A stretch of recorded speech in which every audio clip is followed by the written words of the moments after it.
What's up, y'all? This is your boy D Jax, and this is the Drop That Podcast. This episode of Fight Talk is brought to you by Layback TV. Over 10,000 channels, movies on demand, every sports channel, all the languages, all the HBOs. Check them out on laybacktv.com, how you can download on your iPhones, Androids, and your Fire Sticks. And say what's up to them on their Instagram on official_layback TV. Now let's get to some fucking fighting talk. All right, y'all. RAF is getting fucking hype, bro. That's that real American freestyle wrestling organization that's giving nothing but fucking praise and a spotlight to collegiate wrestlers. You know what I mean? Talking about points. They do it with Brazilian Jiu-Jitsu. If y'all are like me, OGs, or, big bros technically, y'all can research what Submission Underground was. That's that Chill Sonnen Jiu-Jitsu type of matchmaking and everything like that. This is the freestyle wrestling. And they got their event coming up in May. It's going to be over there in Dallas, Texas. We got the co-main event. Colby Covington, former interim UFC welterweight champion, issued a challenge and has been accepted by the former UFC middleweight champion. I'm talking the All-American Chris Weidman. And the main event is going to be Olympic gold medalist Gable Stevenson, as he's going to be debuting against Romanov. Have no idea who the fuck that is, but there's definitely some good shit for him. What we got? Oh, Darren Till. Yes, he went 3-0 with Misfits Boxing. He's parted ways with Misfits Boxing. They have changed up all their setup, behind the scenes and so forth. Used to be KSI, chairman, CEO, whatever the fuck he was. It's now Andrew Tate. There's nobody who wants to take the challenge with Darren Till. He's fresh off that knockout on Luke Rockhold. I thought he's great in the boxing ring. I'm surprised, MVP doesn't want to sign him yet. Matchroom Boxing, any of them. Like, why? I think honestly, if there's anybody who could do a great job with Darren Till, it'll be the home country guys. Matchroom Boxing over there with Eddie Hearn. But I think he has more proving to do. And he found his calling. He signed a multi-fight deal with BKFC, Bare Knuckle Fighting Championship. That's interesting. Now, I know they got Lorenzo Hunt over there, the juggernaut, number one pound for pound fighter over there. I think that's way too much of a larger size of a guy to take on Darren Till. I think Darren Till versus Mike Perry is the fight to make. That right there screams fucking money, numbers.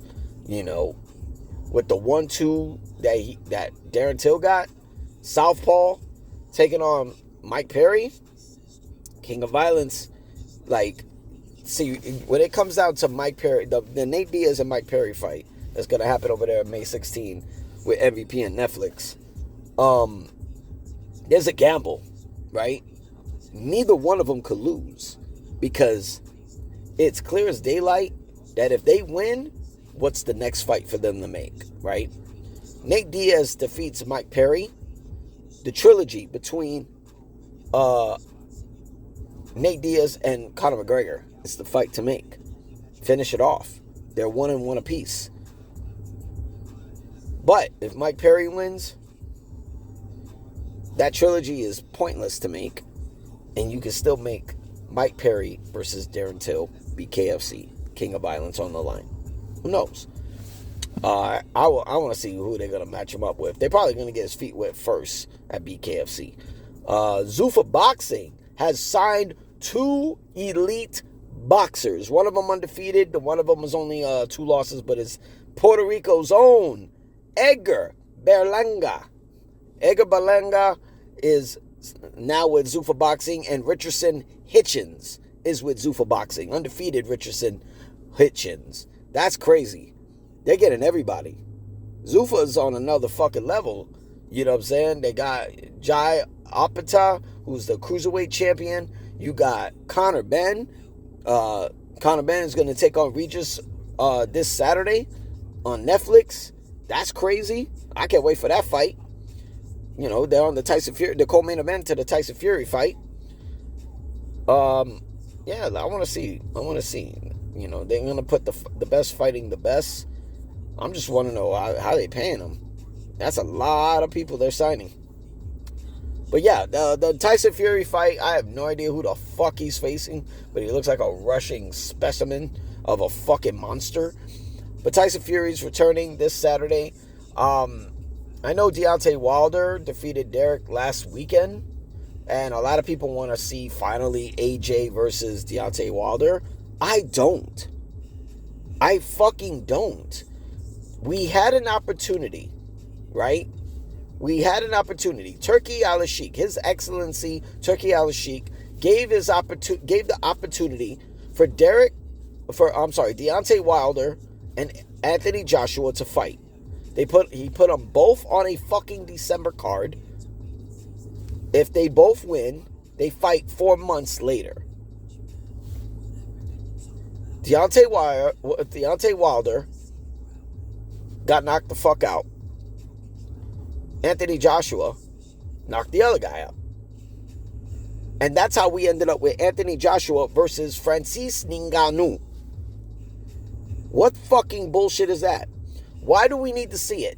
And after seeing the fight with Derek and Deontay, which, don't get me wrong, it was a very entertaining brawl. The way Deontay was fighting, he went back to his old style, one-dimensional, keeping his left hand down. If Derek wasn't older, he would knock out Deontay Wilder. And yeah, if this was, I mean, come on now. Deontay saw what Anthony Joshua did to a young heart of a lion called Jake Paul back in December on Netflix. Yeah, I give Anthony all the credit in the world. Former 2-time world heavyweight champion, Olympic gold medalist. He is an elite boxer. You know what I mean? Like, from the jump.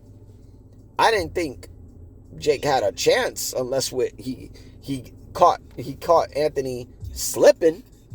That's the only thing.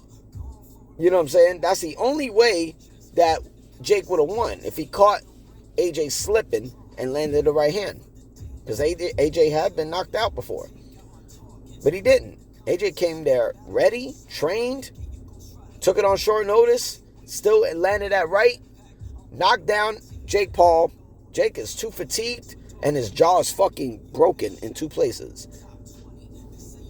That's it. That's it.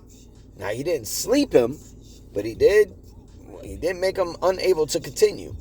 And he broke his jaw, so, yeah. That's why we ain't getting a quick turnaround with Jake Paul. But if he did that to Jake Paul, imagine what it'll do to Deontay Wilder, who has been keeping his left hand down. You know what I'm saying? That is not the fight to make. If we're going to make a fight, right? Deontay finished his fight. Split decision win. Okay? Cool. Does Anthony really need a tune-up? Probably not. He already had it. Tyson Fury fights this Saturday. Okay? His return. Let's make this. Here's a little setup. Little alley-hoop.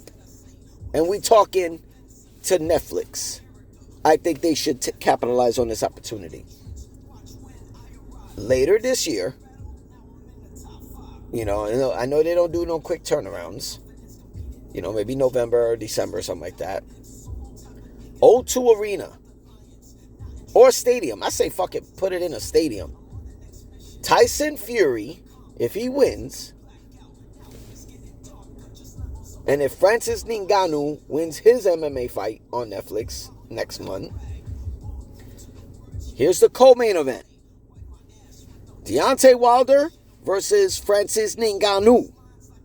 Main event, Tyson Fury versus Anthony Joshua. Done. Tell me who ain't watching that. Leave in the comments if you think nobody's watching that. Because I will reply and say, shut the fuck up. You are full of shit. But that's just me. Moving on from it. Until they don't do it, there's not really much to say. Before we get out of here, Brandrisk is coming back. It got leaked by Kick. May 1st, Brandrisk. And I'm only going to mention, I ain't mentioning the whole card. I'm just mentioning the fights I'm fucking interested in. Dean the Great is coming back to take on Tiki Ghost. I think I'm saying his name right. But damn, Dean the Great, I think he's the best fighter on that card. Hands down. He's got a good setup, a good footwork, good head movement. You know what I mean? Y'all saw what he did with Crip Mac on stream. Yeah.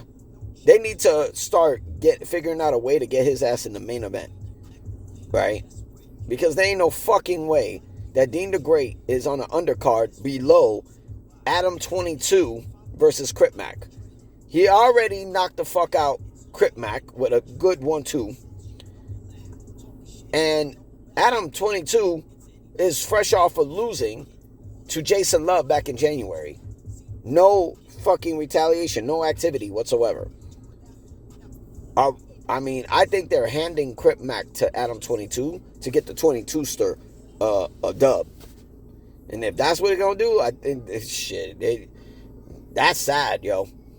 That's sad. Crip Mac can't, like, he's just getting, if Crip Mac loses to Adam 22, that nigga don't need to be on no jumper, no way.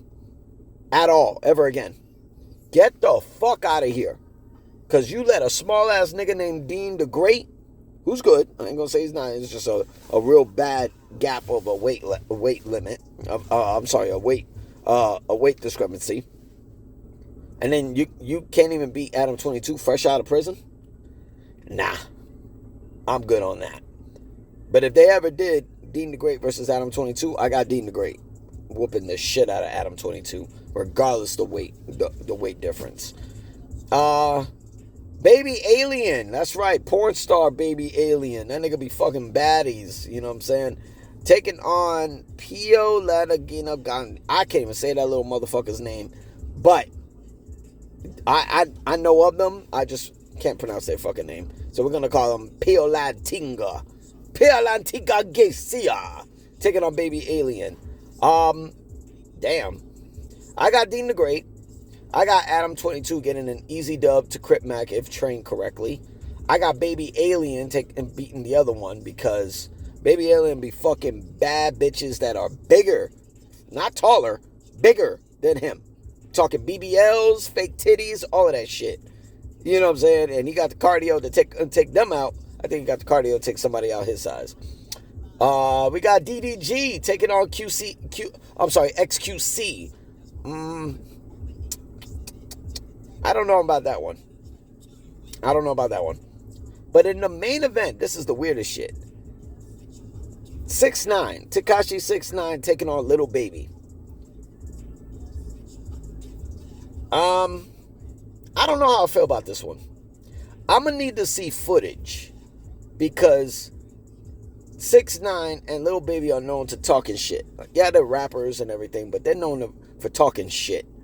You know, if this was a fucking promo, if this was promo versus promo on a press conference, I got 6ix9ine all day. That nigga get really disrespectful, and the whole snitch title is kind of like old, because what else can you say about 6ix9ine? You know what I'm saying? Like, name all the negative shit that, got going on. Oh, he got locked up. He snitched. What else? He's one of the fucking millions of niggas who fucked Selena Powell. Okay, it was free. It was open. It's not disclosed information. It's very public. What else? Rainbow hair? Like, what? You know what I'm saying? Regardless of what you say about that nigga still got the bread. Lil Baby, I don't know. He kind of pulled out on his situation with academics. I was more interested in that. More interested in Lil Baby versus academics, but that ain't gonna happen. I don't know. I gotta see footage. I gotta see footage of them sparring, training, and see where they're at. Right now, 6ix9ine is literally fresh out of fucking prison and jumping right into a training camp. 3 weeks. Like, that's crazy. That's fucking crazy. Little Baby got probably a huge advantage over him. So we'll see. I can't wait. I've been watching all the Brandrisk events. Shout out to Aiden Ross. He may be a fucking asshole, but he damn sure is putting on some entertaining events with Brandrisk and was it Rainbet? Yeah, the whole shit. I think hopefully they fix that shit with Blueface. You know what I mean? Because I think that was entertaining. With Blueface, I think that was the most entertaining fight of all the Brandrisk events. How they gonna top that is crazy. How they gonna top that? I think they kind of need Blueface to be the Blueface of Brandrisk. We'll see. But that's all we got for Fight Talk. This is your boy Eddie Jackson. So drop that podcast, hit that sub button, hit them likes, hit them comments. Let me know what y'all think of Darren Till at BKFC, Edgar and Richardson over at Zuffa. Who you got for this Saturday's Netflix event? Conor Ben's fight, Tyson Fury's fight, and what you think about the Brandrisk event that got leaked by Kick. All right? I don't know. We'll see. Y'all be easy, all right? Peace.